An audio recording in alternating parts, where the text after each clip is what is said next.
హల్లెలూయా. ప్రభునందు ప్రియ దేవుని పిల్లారా, నేటి వాక్య ధ్యానము కొరకు మిమ్మలను ప్రేమతో ఆహ్వానిస్తూ ఉన్నాను. నేటి వాక్య ధ్యానముగా 86వ కీర్తన 11, 12 వచనాలు చదువుకొని ధ్యానం చేసుకుందాం. యెహోవా, నేను నీ సత్యము అనుసరించి నడుచుకున్నట్లు నీ మార్గమును నాకు బోధింపుము.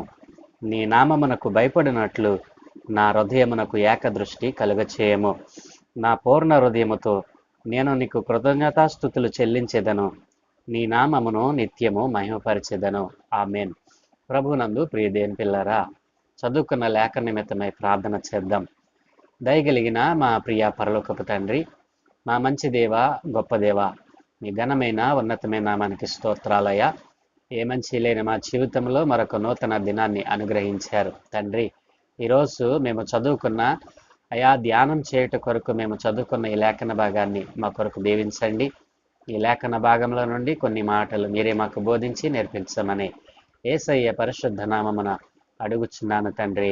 ఆమేన్. ప్రియ దేవుని పిల్లరా, చదువుకున్న లేఖన భాగాన్ని మనం ధ్యానం చేసే ముందు మరి గత కొన్ని రోజులుగా ఈ 86వ కీర్తన ప్రార్థన కీర్తన అని ప్రార్థన చేసేటప్పుడు ఎలా మనం ప్రార్థన చేయాలి, దేవుని యొక్క బలము, దేవుని యొక్క శక్తిని మనము గుర్తించగలగాలి.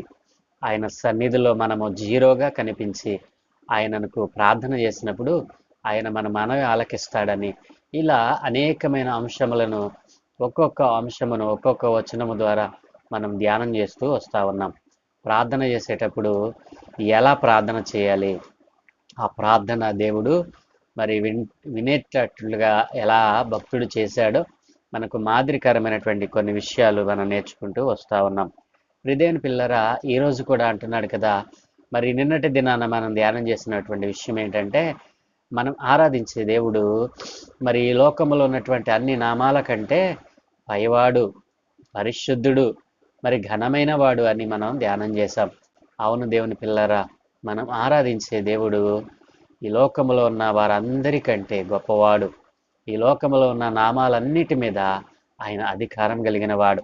ఈ సత్యము నీకు నాకు తెలుసు, మరి చాలామందికి మరి తెలియదు కదూ. ఈ సత్యాన్ని తెలియచేయమనే ఆయన ప్రార్థించడం ఎలాగనో మనకు నేర్పిస్తూ ఉన్నాడు భక్తుడైనటువంటి మరి కీర్తనకారుడు. హృదయని పిల్లరా, ఈ రోజున కూడా ఒక సత్యమును ఆయన చెప్తా ఉన్నాడు. ఏమిటంటే, యెహోవా, నేను నీ సత్యం అనుసరించి నడుచుకున్నట్లు నీ మార్గము నాకు బోధించు. హృదయని పిల్లల, మన ప్రార్థనలో ఆయన సత్యమును బోధించేటువంటి ఆయన సత్యమైన మార్గము మనకు మరి కావాలని దేవుణ్ణి అడగాలి. సత్య మార్గమున నేను నడుస్తానయ్యా అనేటువంటి ఉద్దేశాన్ని దేవుని సన్నిధిలో ప్రార్థించేటప్పుడు దేవుని పాదాల చెంత మనం అడగాలి. హృదయని పిల్లరా, సత్య మార్గమున నడవటం కంటే మనకి ఈ భూలోకంలో ఏమీ అక్కర్లేదు కదూ. దానికంటే మిన్న అయినది మరి ఏది కూడా మనకు లేదు కదూ. అవును ప్రియ దేవుని పిల్లరా, ఆలోచన చేయండి.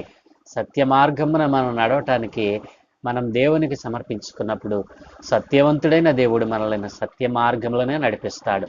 ఈ రోజున మరి దేవుని ప్రజలైన వారు కూడా దేవుని సత్య మార్గమును విడిచిపెట్టి అన్య మార్గములలోనికి తొలగిపోయి ఉన్నారు.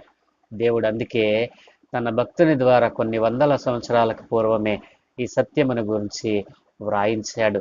ప్రార్థన చేసేటప్పుడు ఆ సత్య మార్గాన్ని నేను అనుసరిస్తానయ్యా అనేటువంటి పదం మనం చేసేటువంటి ప్రార్థనలో, విజ్ఞాపనలో కనిపించకపోవడం బట్టే భక్తుడు మరి కొన్ని సంవత్సరాలకు పూర్వమే దేవుడు నీ కొరకు వ్రాయించాడు. హల్లెలూయా. హృదయని పిల్లల, ఆలోచన చేయండి. సత్య మార్గమున నేను నడుస్తానని ఎవరైతే దేవుని పాదాల చెంత ఒప్పందపడతారో వారు దేవుని యొక్క నామాన్ని గణపరిచిన వారిగా, దేవుని నామాన్ని గొప్ప చేసిన వారిగా దేవుడు ఎంచుతానంటున్నాడు. హృదయంతులు, అలాగుననే నీ నామమునకు భయపడినట్లు నా హృదయమునకు ఏకదృష్టి కలిగి చేయి. ఏకదృష్టి మరి దేవునికి ఎంతో మరి ఇష్టమైనటువంటి దృష్టి. దేని పిల్లరా, ఏకదృష్టి, ఒకే దృష్టి మనకు ఉండాలి. మరి పలు విధములైన దృష్టులు కలిగి మరి పలు విధములైనటువంటి మరి ఆ యొక్క చూపులను కలిగి మనం ఈ లోకంలో దేవుని ఉన్నతమైనటువంటి ఆజ్ఞలను, దేవుని ఉన్నతమైనటువంటి కట్టడలను మీరుతా ఉన్నాం. అందుకే దేవుడు అంటున్నాడు కదా, మరి నీ నామమునకు భయపడినట్లుగా ఆయన నామము మరి అంత భయంకరమైనదా అంటే, భయంకరమైన నామం కాదు, ఆయన నామము పరిశుద్ధమైనది. ఆ పరిశుద్ధమైన నామమును పలకటానికి కూడా మనం భయపడాలి. నిజముగా క్రైస్తవుడుగా రక్షింపబడినటువంటి మన రక్షణ జీవితంలో దేవుని నామాన్ని ఎలా పడితే అలా ఉచ్చరించకూడదు. ఆయన నామమును ఉచ్చరించటానికి కూడా మనం భయపడాలి. ప్రియదేని పిల్లరా, అలా భయపడాలి అని అంటే మనకు ఏకదృష్టి అవసరం. దేవునిని మనము ఏకదృష్టితో చూస్తూ ఉన్నామా? అనేక దృష్టిలతో మనం దేవుణ్ణి మరి పోల్చుతూ ఉన్నామా? ఎలా మన ప్రార్థనలో ఆయనను మరి మరి చూడవలనని ఇక్కడ భక్తుడు తెలవిస్తూ ఉన్నాడు. ప్రియదేని పిల్లరా, ఆయన నామమును ఉచ్చరించడానికి కూడా భయము కలగాలి. భయం కలిగినప్పుడు ఆయన మన హృదయమునకు ఏకదృష్టిని కలుగు చేస్తాడు. దేవుని సన్నిధిలో ఉన్నానని, దేవునికి నేను సర్వశక్తి కలిగిన దేవునికి నేను ప్రార్థన చేస్తున్నానని ఆ మనస్సు, ఆ ఆలోచన, ఆ భయముతో కూడినటువంటి వినయము దేవుని సన్నిధిలో లేకపోతే నీ ప్రవర్తన జాగ్రత్తగా చూసుకో అని దేవుడు ఎందుకు చెప్తాడు? కాబట్టి నా ప్రియ సహోదరి సహోదరులారా, నీ ప్రార్థనలో దేవునికి భయపడతా ఉన్నావా? దేవుని నామాన్ని ఉచ్చరించేటప్పుడు నీ మనస్సును, నీ ఆలోచనలను అదుపులో పెట్టుకుంటా ఉన్నావా? నీ హృదయంలో పాపం ఉంచుకొని దేవుని ఉన్నతమైన శక్తి కలిగిన నామాన్ని ఉచ్చరిస్తూ ఉన్నావేమో. జాగ్రత్త. దేవుని సన్నిధిలో నిన్ను నీవు తగ్గించుకోవాలి. భక్తుడు ఏ రీతిగా తగ్గించుకోగలిగాడో ఆ రీతిగా నిన్ను నీవు తగ్గించుకోవాలి, ఆయనను హెచ్చించాలి. ప్రియదేని పిల్లలు, అందుకని అంటున్నాడుగా, మన ప్రార్థనలో 2 విషయాలు ఇక్కడ మనకు చెప్తా ఉన్నాడు. ఒకటి, సత్య మార్గమున నడిచే ఆ భాగ్యము నాకు దయచేయ అని ప్రార్థన చేయాలి. 2, నా హృదయానికి ఏకదృష్టి కలిగజేయమని ప్రభువుని ప్రార్థించాలి. ఈ 2 అంశాలు నీ ప్రార్థనలో కనబడతా ఉన్నాయా? 12వ వచనంలో అంటున్నాడు కదా, నా పూర్ణ హృదయంతో నీకు కృతజ్ఞతాస్తుతులు చెల్లించదను, నీ నామము నిత్యము మహిమపరచదను.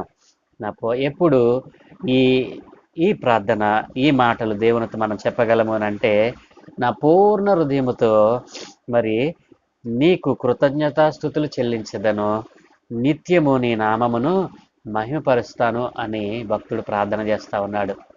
హల్లెలూయా. ప్రియదేని పిల్లరా, ఈ 2 విషయాలు ఏదైతే దేవుడు మరి ప్రార్థనలో అడగమన్నాడో ఆ 2 విషయాలు ఏమిటి? ఒకటి, సత్య మార్గము నాకు కావాలి, ఏకదృష్టి నా హృదయానికి కావాలి.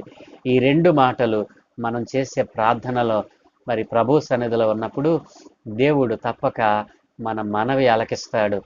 దేవుడు తప్పక ఆయన సత్య మార్గమున మనం నడిపిస్తాడు. ప్రియదేని పిల్లరా, అలాగున ప్రార్థించగలుగుతున్నావా? నీ ప్రార్థనలో మరి దేవుని సత్య మార్గమును అన్వేషించేటువంటి ఆ ఆలోచన, ఆ థాట్స్ నీ హృదయంలో నుండి వస్తా ఉన్నాయా?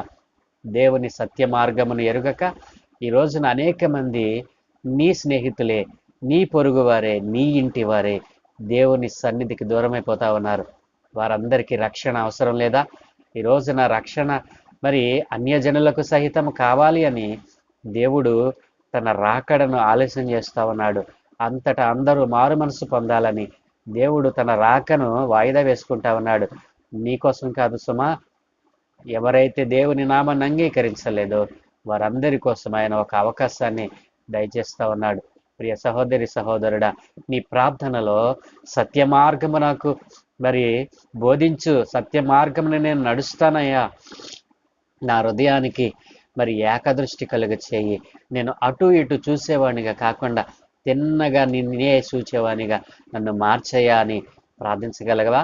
అయితే దేవుడు మీ కుటుంబాలను అలాగున తయారు చేయనుగాక. ఆమేన్. సకల ఆశీర్వాదముల కారణభూతమైన తండ్రి, మా మంచి దేవా, నీకు వందనాలయ్యా.